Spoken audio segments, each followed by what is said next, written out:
Nas profundezas do Apocalipse, quando o Cordeiro rompe o quarto selo, uma visão de gelar o sangue se desenrola. Não há relâmpagos, nem vozes, nem terremotos. Apenas um silêncio sagrado. E então, o aparecimento de um cavalo pálido e doentio, como se a própria pele da morte tivesse se tornado carne. Acima dele, um cavaleiro sem rosto, sem coroa, sem glória, com apenas um nome que o consome: morte. E seguindo-o, Hades, como um poço faminto que devora tudo o que ele deixa para trás. Esta não é uma imagem simbólica, é um anúncio. Um aviso escrito há séculos, selado pelo próprio Deus, reservado para o fim dos tempos. E embora muitos o tenham ignorado, seu cumprimento está mais próximo do que o mundo imagina. Hoje, a humanidade observa o caos e acredita ter chegado ao fundo do poço. Pandemias paralisam nações, a fome se esconde atrás de figuras manipuladas, guerras disfarçadas de acordos e um planeta exausto. Mas o quarto cavaleiro não virá para acertar as contas do presente. Ele virá para desmantelar completamente o que resta dele. Ele não vem com uma mensagem, ele vem com uma frase.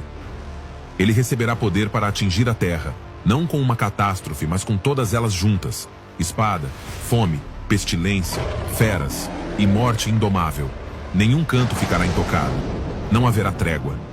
Apenas um galope constante que varrerá um mundo que rejeitou o Deus da vida e agora encontrará o Cavaleiro da Morte. E quando esse dia chegar, porque chegará, não haverá como voltar atrás. Isso levanta uma questão profundamente perturbadora. O que falta para que o cavalo amarelo apareça?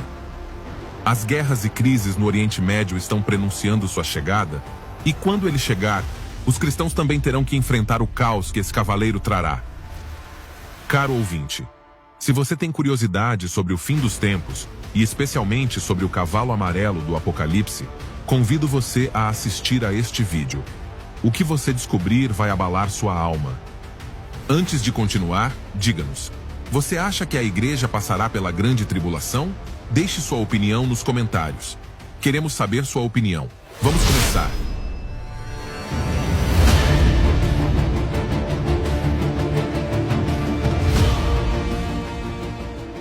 O relógio profético soou sua hora final. A igreja não existe mais. Ela foi arrebatada num piscar de olhos, como um relâmpago no céu. As ruas estavam vazias de orações. As casas, sem louvor. Os púlpitos, silenciosos. O Espírito Santo que reprimia o mal cessou sua contenção. E agora a terra está sozinha.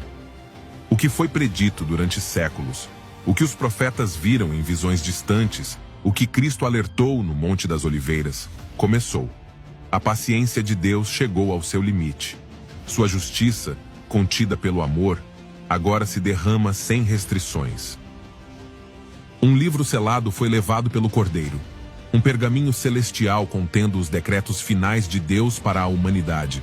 Cada selo aberto libera uma nova onda de julgamento e cada cavaleiro carrega consigo uma porção do julgamento divino. O primeiro trouxe engano, o segundo, guerra, o terceiro, fome.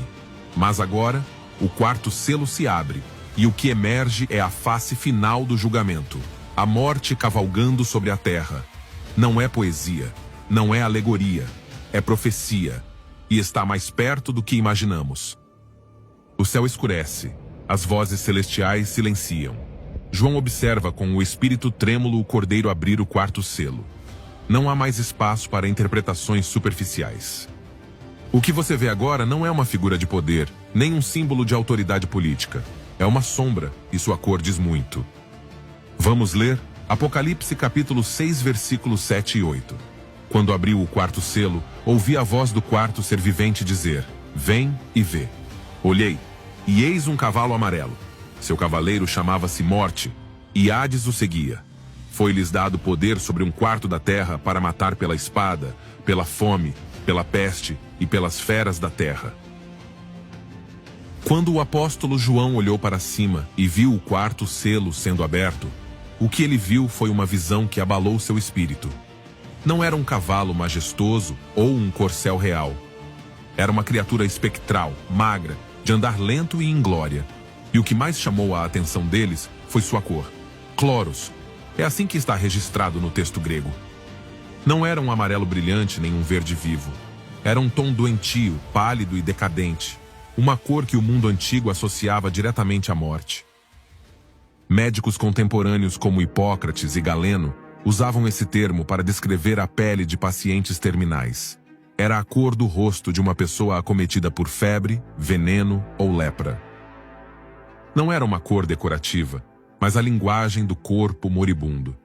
Na mente daqueles que ouviram essa passagem pela primeira vez, o cavalo Cloros evocava a imagem da pele de um cadáver. Era a cor que viam nos campos de batalha depois da guerra, quando os corpos começavam a se decompor sob o sol. Era o rosto sem sangue de alguém que morrera de peste. Era a imagem viva da decomposição. No mundo greco-romano, esse mesmo tom também era usado na arte funerária. Os mortos eram pintados em tons esverdeados para indicar que a alma não habitava mais o corpo. No Egito, os rostos dos mortos eram representados com pigmentos claros. E entre os romanos, uma tez esverdeada era símbolo de vida ausente. Até mesmo na literatura hebraica, embora o hebraico não tenha uma palavra exata como Cloros, os profetas falavam de rostos pálidos, corpos ressequidos e carne que se desfazia como pó. Tudo isso contribuía para uma imagem temida. A cor daquele cavalo representava uma coisa: a morte sem disfarce. Quando João descreve este cavalo, ele não o faz para pintar uma cena poética ou impressionar com simbolismo. Ele o faz para mostrar a dura realidade do julgamento que está por vir. Esta não é uma cor artística, é um anúncio visual. Sua mera aparência já diz tudo. E naquele cavalo, montado com a autoridade do julgamento, cavalga um cavaleiro com um nome. Este cavalo não é uma mera metáfora, é uma profecia viva. E sua cor amarelo esverdeada, pálida e corrompida é a manifestação externa de um mundo que rejeitou a vida e agora está colhendo suas consequências. Este cavalo não representa um sistema econômico, nem um espírito enganoso como os anteriores. Este é o resultado, o fim de tudo, o julgamento sem volta. Agora, a grande questão é: quem é esse cavaleiro? O livro de Apocalipse, capítulo 6, versículo 8, nos dá a resposta claramente. E o nome do que estava assentado sobre ele era Morte, e o Hades o seguia. Pela primeira vez em toda esta série de provas, o nome do cavaleiro é revelado diretamente, seu nome é Morte. Não se trata de uma metáfora, não se trata de uma figura literária, não se trata de uma ideia simbólica. É uma entidade espiritual personificada, um poder real, que foi liberado para executar julgamento na terra.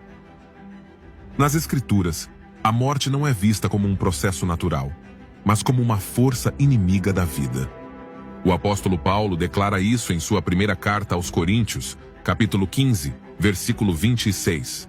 Ele escreve: "E o último inimigo a ser destruído é a morte." A Bíblia não apresenta a morte como uma amiga, nem como um descanso eterno, como sugere a crença popular. A morte é uma inimiga. Uma invasora que entrou no mundo por causa do pecado e que será derrotada quando Cristo retornar. Mas enquanto isso, neste ponto do Apocalipse, a morte está à solta. É uma sentença, uma punição, uma espada invisível varrendo a terra. Contudo, o texto bíblico continua, acrescentando uma verdade ainda mais profunda. E Hades o seguiu. Aqui precisamos fazer uma pausa. O que é Hades? No pensamento do século I, o termo Hades tinha um significado muito especial. Vem da língua grega e significa literalmente aquilo que está oculto, ou o lugar invisível. Na mitologia grega, Hades era o nome do deus que governava o submundo e também o nome do lugar para onde as almas iam após a morte. Com o tempo, a palavra Hades deixou de ser usada para se referir ao deus e passou a significar o mundo dos mortos. Uma região espiritual onde as almas eram separadas do corpo, aguardando seu destino eterno. Mas atenção, no contexto bíblico, Hades é visto como o inferno, embora muitos teólogos discordem disso. É claro que Hades não é o lago de fogo. Isso vem depois. O livro do Apocalipse, capítulo 20, versículo 13, diz claramente: "E a morte e o Hades entregaram os mortos